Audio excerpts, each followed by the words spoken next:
Mettre fin à une relation toxique, c'est comme arracher une épine profondément enfoncée. Ça ne fait pas mal quand elle s'insère, ça fait mal quand tu décides de la retirer. Parce que tant qu'elle reste là, tu t'y habitues. À la douleur, à l'inconfort, à vivre limité. Et c'est là le véritable problème, non pas la blessure en elle-même, mais le lien invisible que tu as créé avec celui qui t'a fait du mal. Tu n'es pas ici pour adoucir ce qui s'est passé.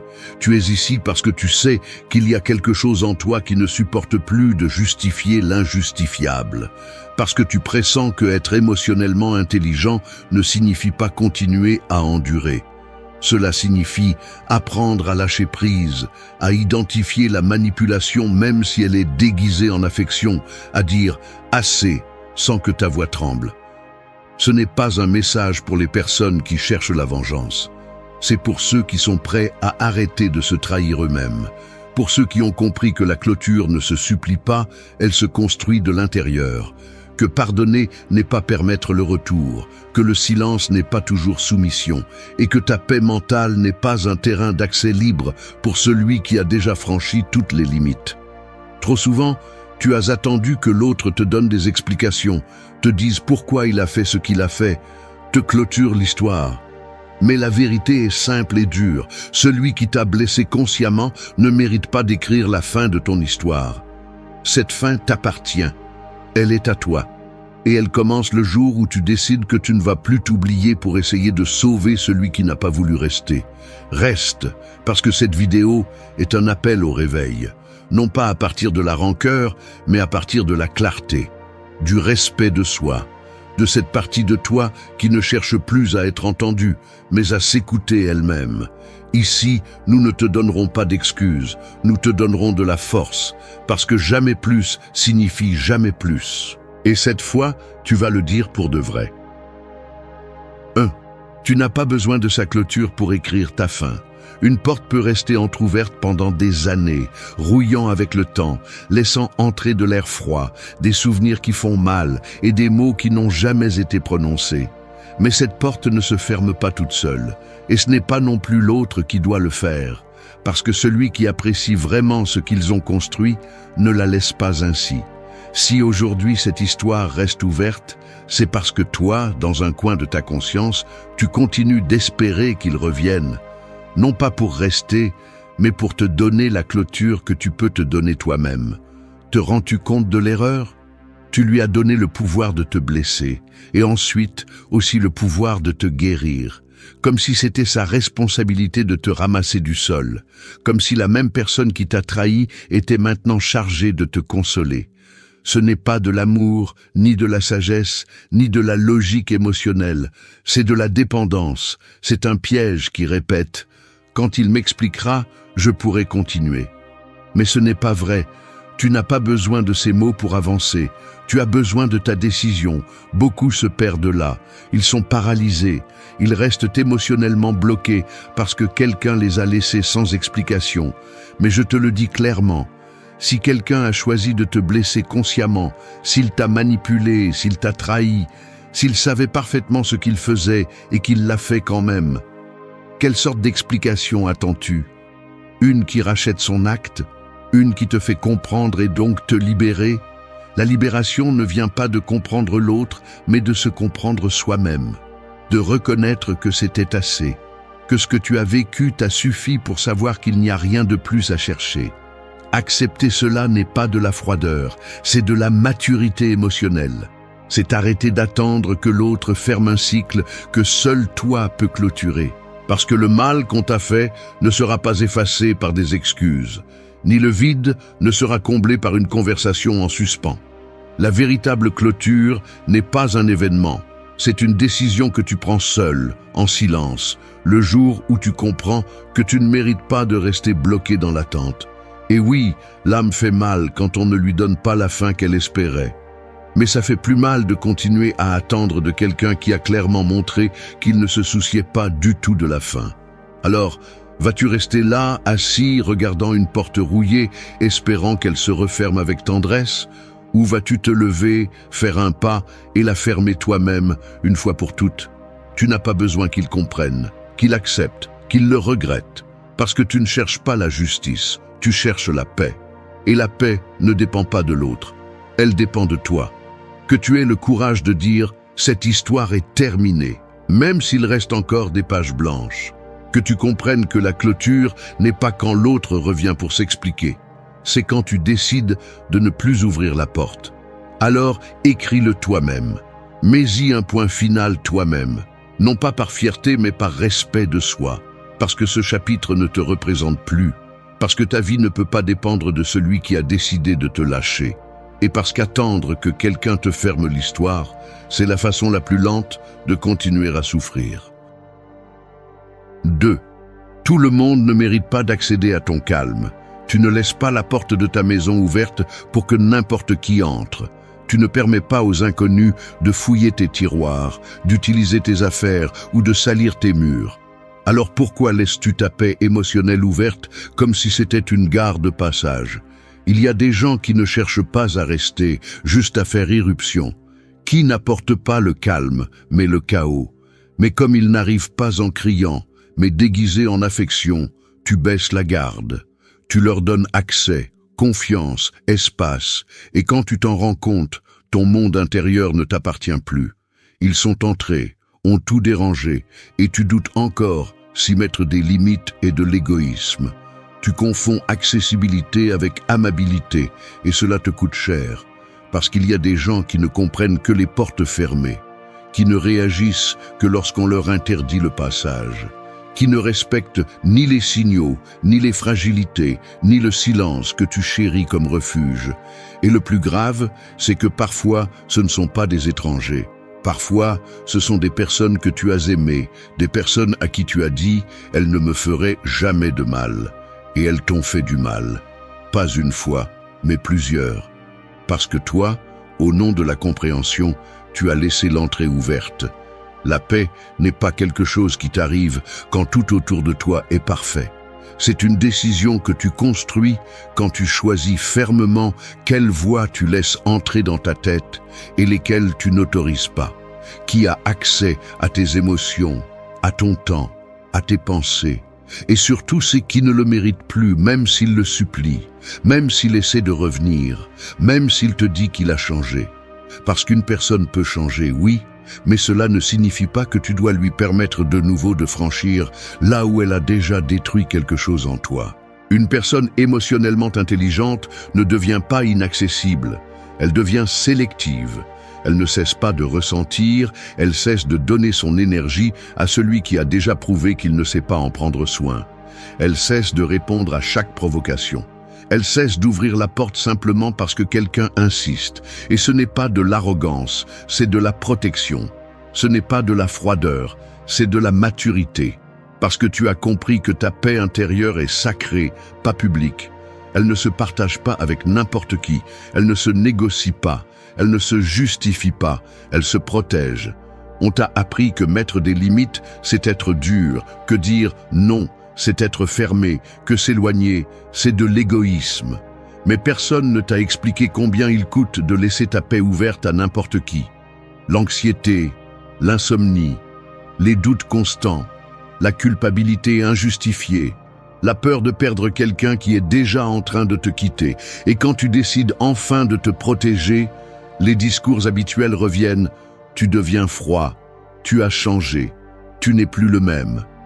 Bien sûr que tu n'es plus le même, parce que tu as enfin compris que ton bien-être n'est pas une faveur que tu fais, c'est une priorité que tu choisis.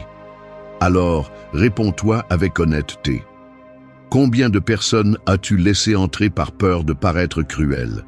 Combien de fois as-tu ouvert la porte à nouveau, sachant qu'ils allaient détruire quelque chose de plus?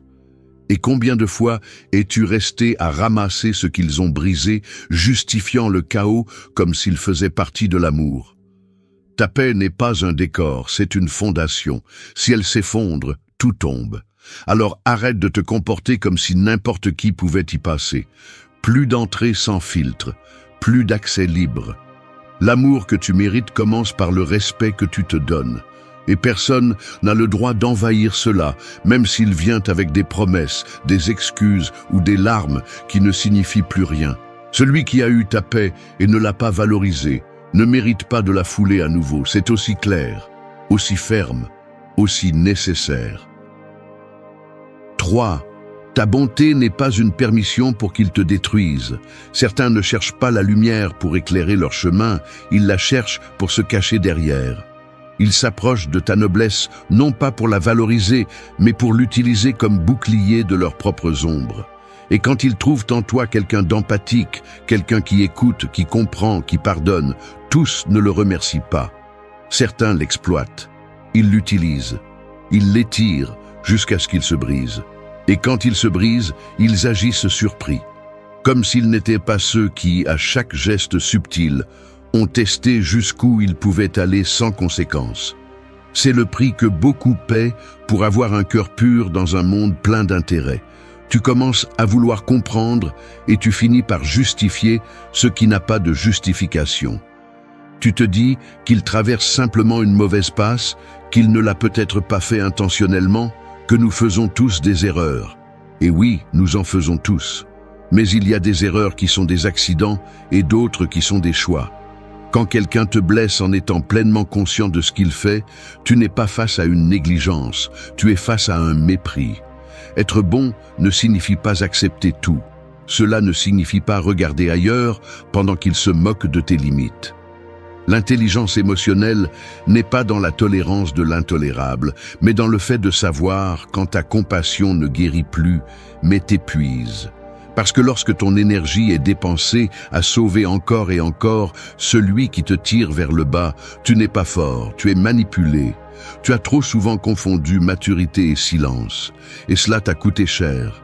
Cela t'a amené à rester dans des endroits qui te vident, à te taire quand tu aurais dû parler, à pardonner quand tu aurais dû lâcher prise. Parce que tu croyais que ton devoir était de prouver que tu n'étais pas comme eux, que tu étais différent, que tu avais un cœur. Mais prouver ta noblesse ne devrait pas impliquer ta destruction. Être bon n'est pas synonyme d'être faible. Être bon est un choix conscient qui nécessite du courage. Et ce courage implique aussi de s'éloigner. Cela implique aussi de dire « jusqu'ici ». Cela implique aussi que même si tu as la capacité de pardonner, tu n'as pas toujours le devoir de le faire. Et encore moins si l'autre ne montre pas la moindre intention de changer. Il ne s'agit pas d'être rancunier, il s'agit d'être juste envers toi-même. Tu n'es pas ici pour supporter, tu es ici pour grandir. Et pour cela, tu as besoin de t'entourer de personnes qui reconnaissent ta lumière sans essayer de l'éteindre, qui respectent ton temps, ton énergie, ton effort, qui ne voient pas dans ta bonté une porte ouverte à l'abus émotionnel, mais un espace sûr qui vaut la peine d'être préservé. Arrête de baisser la tête pour éviter des conflits que toi seul essaies de résoudre. Tu n'es pas difficile parce que tu poses des limites. Tu n'es pas cruel en t'éloignant. Tu n'es pas insensible parce que tu es fatigué de pardonner. Tu es humain. Et toi aussi, tu as le droit d'être soigné, protégé, respecté. N'oublie pas, quand quelqu'un ne comprend pas ta bonté, quand il la déforme, quand il essaie de l'utiliser à son avantage pour te manipuler, souviens-toi de ceci. Ton âme n'est pas à vendre. Ta compassion n'est pas un outil pour les autres, et ton cœur n'est pas un tapis sur lequel ceux qui ne savent pas aimer essuient leurs pieds. À partir de maintenant, qu'ils le sachent bien, ta bonté a de la valeur, pas un prix, et celui qui ne le comprend pas ne mérite pas d'être proche. 4. Pardonner n'est pas revenir, c'est se libérer sans regarder en arrière. Revenir n'est pas toujours un signe d'amour, parfois c'est juste un autre cycle d'auto-tromperie. Parce que pardonner n'implique pas de revivre ce qui t'a déjà brisé, ni de faire semblant que ça n'a pas fait mal. Cela ne signifie pas non plus donner une autre chance à celui qui a déjà gaspillé la précédente. Pardonner, dans sa forme la plus élevée, ne concerne pas l'autre. Il s'agit de toi. De ton besoin de guérir sans rester ancré dans la haine, de couper le fil émotionnel sans rester attaché à une histoire qui n'a plus rien à t'offrir. Trop souvent, le pardon est confondu avec la réconciliation comme s'ils étaient synonymes. Mais ils ne le sont pas. Tu peux pardonner profondément à quelqu'un et, en même temps, décider qu'il ne revienne plus jamais dans ta vie. tu peux libérer tout le ressentiment accumulé sans avoir à rouvrir cette porte. Parce qu'il y a des portes qui, aussi belles qu'elles aient été au début, ne mènent plus nulle part sain. Pardonner n'est pas un signe de faiblesse, c'est une preuve d'intelligence émotionnelle. Non pas pour justifier ce qu'ils ont fait, mais pour empêcher que ce qu'ils ont fait continue d'avoir du pouvoir sur toi. La rancune te lie à celui qui t'a blessé, mais le pardon bien compris te libère. Il ne l'absout pas, il n'efface pas ce qui s'est passé, mais il laisse clair que tu ne vas plus porter une histoire que tu n'as pas écrite seule. Parfois, au nom du pardon, tu reviens, tu donnes une autre chance. Tu essaies de comprendre, de parler, de réparer. Mais tu le fais depuis un lieu de besoin, pas de clarté. Et c'est le danger, parce que celui qui a déjà vu que tu es prêt à franchir la ligne une fois, essaiera de le faire encore une fois. Tous ne le font pas avec de mauvaises intentions, mais s'ils n'ont pas changé à la racine, le cycle se répète. Et tu es à nouveau blessé. Non pas à cause d'eux, à cause de toi. Il y a un moment clé dans le processus émotionnel où tu comprends que tu n'as pas besoin que l'autre reconnaisse ce qu'il a fait pour arrêter de souffrir. Tu n'as pas besoin qu'il le comprenne, ni qu'il se repente, ni qu'il souffre. Tu as juste besoin d'accepter que tu ne vas pas laisser le passé continuer à gouverner ton présent. Le pardon n'est pas un événement public, c'est un acte intime. C'est une coupure invisible qui sépare ce qui a été de ce que tu choisis d'être à partir de maintenant. Lâcher prise avec dignité est aussi de l'amour, pas envers l'autre mais envers toi. Parce que pardonner n'est pas dire « ce que tu m'as fait est bien », mais « je ne vais plus le porter ». C'est enlever le poids émotionnel à cette histoire, non pas pour la minimiser, mais pour qu'elle ne te freine plus, pour qu'elle ne te consume plus, pour qu'elle ne soit plus le filtre à travers lequel tu regardes l'amour, la confiance ou l'avenir. Il y aura ceux qui diront que tu es dur, que tu devrais donner une autre chance, que l'amour peut tout. Mais la vérité est que l'amour n'est pas synonyme de cécité. Aimer, c'est aussi reconnaître quand quelque chose n'est plus bon pour toi. Et pardonner ne te rend pas plus faible, ça te rend plus conscient. Parce qu'au lieu de dépenser de l'énergie à attendre que l'autre comprenne ce qu'il a fait, tu choisis de comprendre que tu n'as plus besoin de plus de dommages pour apprendre. Alors oui, pardonne, mais pardonne pour fermer, pardonne pour dormir en paix, pas pour revivre la guerre, pardonne pour nettoyer ton intérieur, pas pour justifier l'injustifiable. Le pardon authentique n'ouvre pas de portes, il les ferme sans bruit, sans haine, sans besoin d'explication. Seulement avec la certitude que ce qui suit t'appartient entièrement. Et cela n'inclut plus celui qui a choisi de te briser une fois. Et cette décision silencieuse mais ferme est une façon puissante d'écrire ta liberté. 5. Ce qui t'a brisé ne mérite pas de te toucher à nouveau. Retourner à ce qui t'a brisé, c'est comme construire ta nouvelle maison sur des décombres non nettoyés. Tu peux décorer les murs, mettre de la musique douce, faire semblant que tout est calme, mais sous le sol restent les ruines, les restes de l'effondrement que tu as déjà vécu. Faire semblant que rien ne s'est passé ne fait que retarder l'inévitable, que tôt ou tard, tout s'effondre à nouveau. Et tu n'es plus là pour balayer à nouveau avec tes mains ce que quelqu'un d'autre a jeté au sol sans penser à toi. Il ne s'agit pas de rancune, il s'agit de mémoire. L'intelligence émotionnelle ne se teste pas quand tout va bien, mais quand revient ce qui t'a une fois détruit déguisé en changement. Il ne suffit pas que quelqu'un dise « j'ai changé » si tu portes encore les cicatrices de ce qu'il a fait. Parce que tout le monde qui revient n'a pas de bonnes intentions. Certains veulent juste voir si tu es toujours disponible, si tu souffres encore assez pour leur ouvrir à nouveau la porte. Et toi, vas-tu permettre à ce qui est déjà parti de s'installer à nouveau en toi comme si de rien n'était? Vas-tu transformer ton intérieur en un lieu de passage pour celui qui a déjà prouvé qu'il ne sait pas rester sans briser? Cette douleur qui t'a une fois brisé a été une leçon coûteuse. Elle a fait si mal parce qu'elle venait de l'intérieur, parce que tu l'as permis, parce que tu l'as aimé, parce que tu as fait confiance. Mais c'est précisément pour cela qu'il ne mérite pas une autre chance. Parce que quand quelque chose se brise de l'intérieur, l'impact n'est pas visible, mais il se ressent. Et tu n'as pas à t'exposer à nouveau à ce même poignard juste parce que celui qui le tenait dit maintenant qu'il l'a lâché. Parfois, le plus courageux n'est pas de lâcher prise, c'est de ne pas ramasser à nouveau. C'est de rester ferme quand revient ce que tu as tant attendu dans le passé, mais que tu sais maintenant qu'il n'a plus sa place. C'est de se rappeler que la croissance fait mal, mais que le recul fait plus mal. Que le silence de celui qui s'en va n'est pas pire que le bruit de celui qui reste et continue à faire mal. Que tout ce qui ressemble à une seconde chance n'est pas un miracle. Parfois, c'est juste la même histoire avec un autre ton de voix. Et non, tu n'es pas cruel en fermant l'accès. Tu es sage, parce que ton âme ne peut plus être un terrain disponible pour ce qu'il a une fois brisé.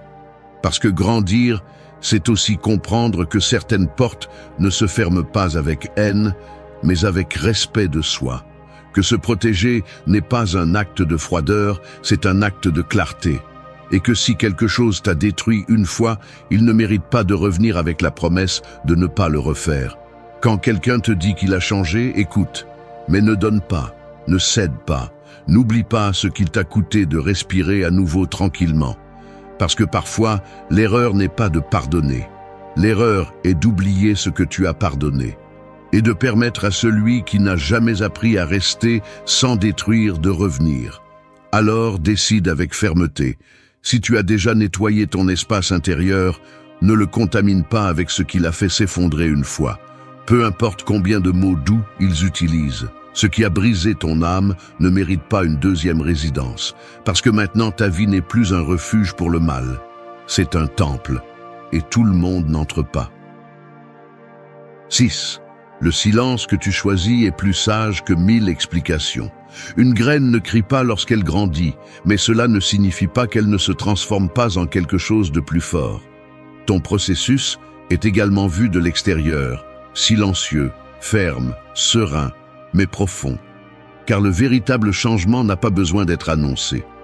Et lorsque tu décides de garder le silence face à ceux qui t'ont blessé, ce n'est pas de la faiblesse, ce n'est pas de l'indifférence, ce n'est pas de la lâcheté, c'est de la sagesse. C'est une déclaration silencieuse que tu n'es plus disposé à gaspiller ton énergie à prouver ce que tu sais déjà, que tu vaux plus que toute tentative de manipulation, que ton temps n'est plus au service du drame des autres et que tes réponses sont maintenant réservées à ceux qui savent les écouter.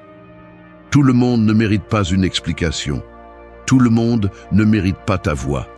Certains ne l'ont pas comprise lorsque tu criais avec ton âme, lorsque tu suppliais pour de la compréhension, lorsque tu as donné des opportunités et n'as reçu que de la confusion.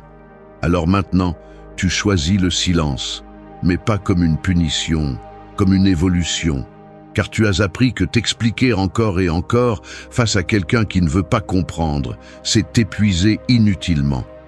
Et cela aussi est une façon de te perdre. Le silence n'est pas vide, c'est de la clarté, c'est une frontière invisible qui marque où se termine le besoin de te justifier et où commence le respect de soi. Parfois, il vaut mieux fermer la bouche que de continuer à ouvrir des blessures. Car il y a des personnes qui utilisent tes mots pour les retourner, les tordre, les utiliser comme des armes. Et après, tu te reproches ce que tu as dit, ce que tu as tu, pour ne pas l'avoir dit mieux. Mais le problème n'a jamais été ton message, c'était le destinataire. Décider de ne pas répondre n'est pas une reddition. C'est avoir compris que répondre ne sert plus à rien. Que celui qui veut manipuler ne cherche jamais à comprendre. Il cherche seulement plus d'espace pour continuer à déformer. Et tu n'es plus là pour ça. Tu as déjà passé par l'étape de justifier ta douleur, d'expliquer ton absence, d'adoucir ta décision. Maintenant, tu es à une nouvelle étape où le silence est ton filtre. S'ils ne savent pas le lire, ils ne sont pas prêts pour toi. Tu as appris que celui qui veut vraiment te comprendre le fait même lorsque tu ne parles pas. Que celui qui apprécie ta présence n'a pas besoin que tu cries pour remarquer ta distance. car le langage du respect n'a pas besoin de traduction. Et quand quelqu'un l'ignore, ton silence devient la limite la plus claire que tu peux poser. Choisir de se taire ne signifie pas se réprimer. Cela signifie que tu priorises ta paix sur une conversation qui ne changera rien. Car tu as compris que parfois, parler ne fait qu'ouvrir plus de blessures. Et qu'au fond, tu n'as pas besoin de convaincre qui que ce soit. Tu as juste besoin d'être en paix avec toi-même. Et cela ne se réalise pas en parlant sans arrêt. Cela se réalise en respirant, en acceptant, en lâchant prise, sans cri, sans explication qui épuise. Ton silence n'est pas de la froideur, c'est de la dignité. C'est l'écho de tout ce que tu as vécu et que tu n'as plus besoin de répéter. C'est la façon la plus puissante de montrer que le cycle est fermé, que tu ne cherches plus à être compris par celui qui n'a pas su te comprendre quand cela comptait. Que tu n'as plus besoin de justifier ce que tu as décidé de faire pour te protéger. Alors, laisse le silence faire son travail. Qu'il dise pour toi ce que tes mots ne veulent plus répéter. Qu'il devienne une barrière, un refuge, un bouclier. Car maintenant tu sais que parfois, l'acte le plus sage n'est pas de parler plus fort, mais de cesser de parler là où il n'y a plus d'écoute.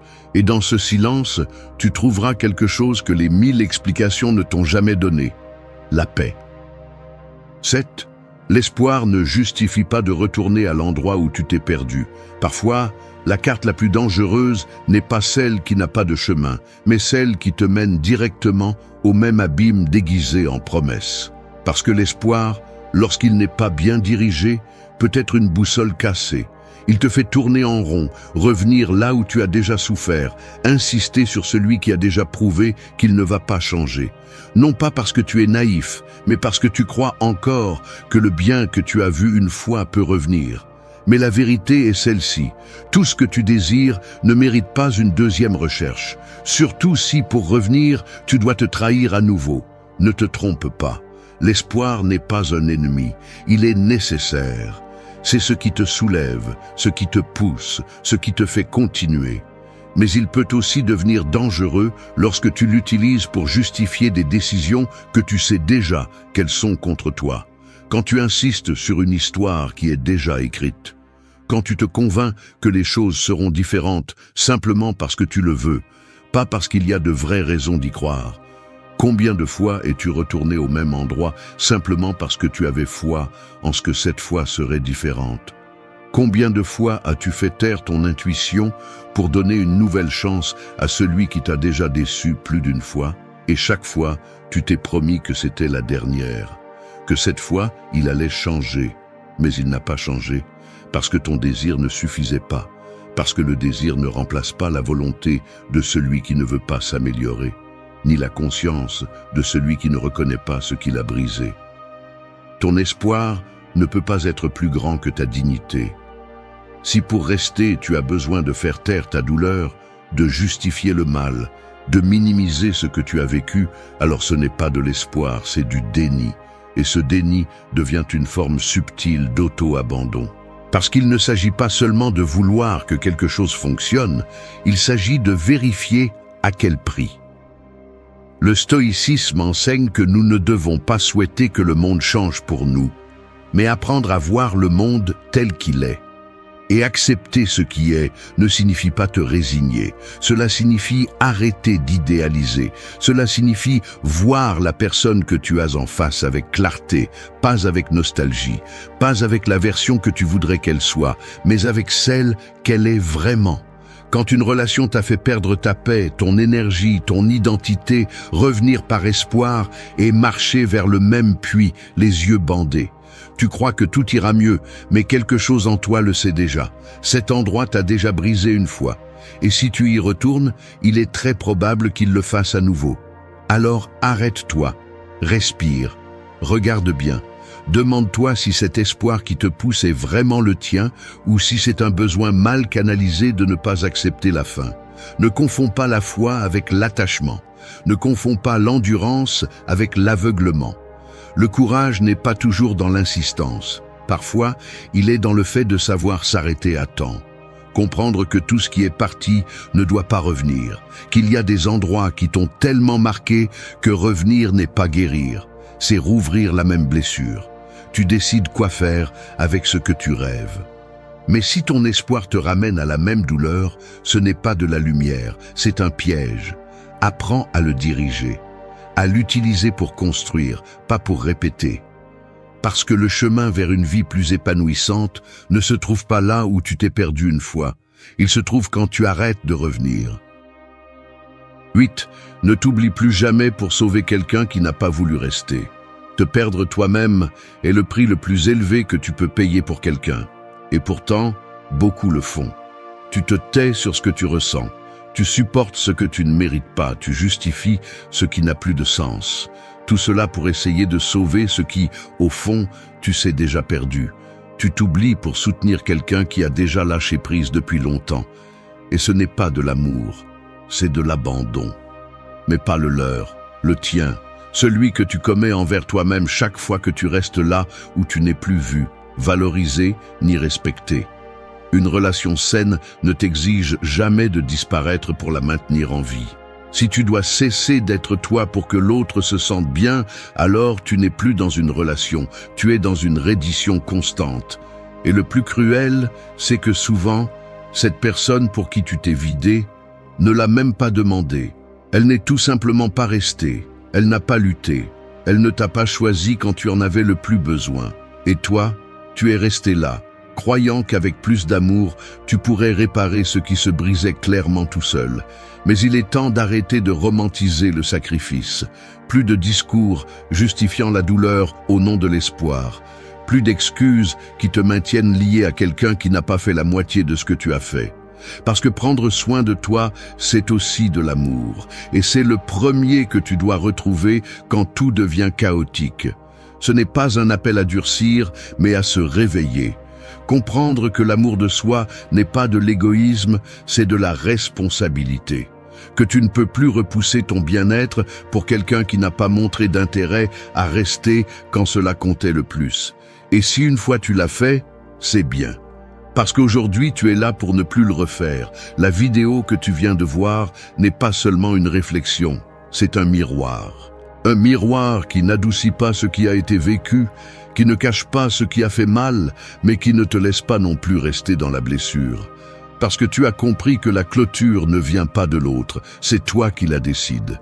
Que le pardon ne t'oblige pas à rester. Que ta paix n'est pas un lieu de passage. Que le silence peut être ta plus grande défense. Et que ce qui t'a une fois brisé ne mérite ni une nouvelle entrée, ni une seconde chance. Alors ne retourne pas sauver celui qui a choisi de partir. Ne sacrifie pas ta lumière pour éclairer le chemin de quelqu'un qui a marché vers l'obscurité par choix. Ne redeviens pas celui qui donne tout en ne recevant que des miettes émotionnelles.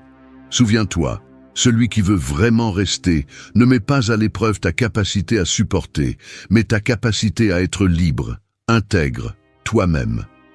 Tu termines ce parcours avec quelque chose que personne ne peut te prendre, la clarté, et avec elle, la responsabilité de ne plus te trahir. Parce que cette fois, ce n'est pas à propos d'eux, c'est à propos de toi. Et cette fois, tu choisis de ne te perdre pour personne. Cette fois, tu choisis de rester avec toi. Et ça, c'est la vraie clôture. Merci d'être resté jusqu'à la fin de la vidéo.